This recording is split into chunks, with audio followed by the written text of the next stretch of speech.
mo sasabihin ang mga bagay na ito? Ang iyong mga pananalita ay parang malakas na hangin. Pinabaluktot pa ng alahayag ang katarungan.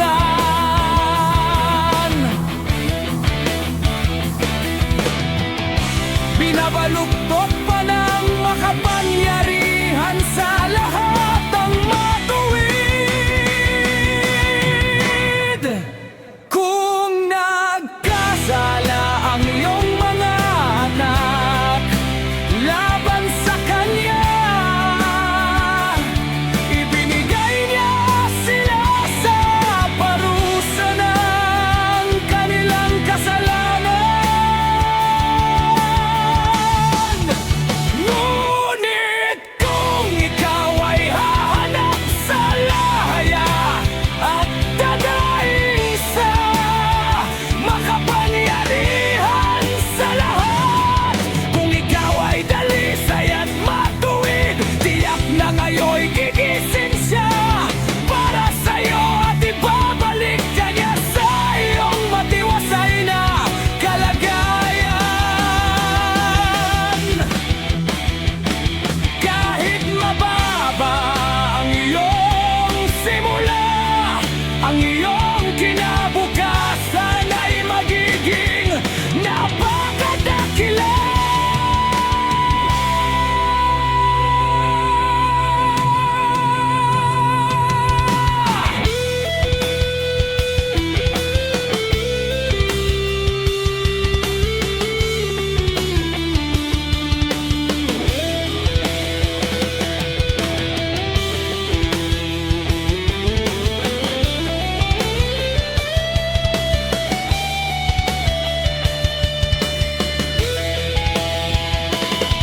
Tanungin mo ang mga nakarang salinlahi at alamin mo ang natutuhan ng kanilang mga ninuno, sapagkat tayo'y isinilang kahapon lamang at walang nalalaman. Ang ating mga araw sa lupa ay parang anino lamang.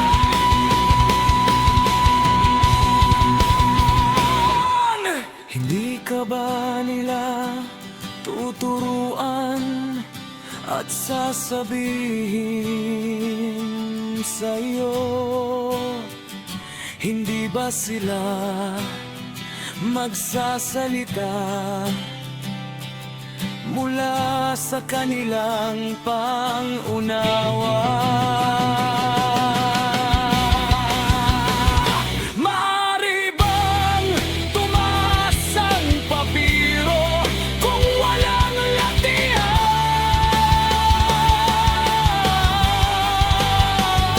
Maaari bang lumago ang mga tambo kung walang tubig?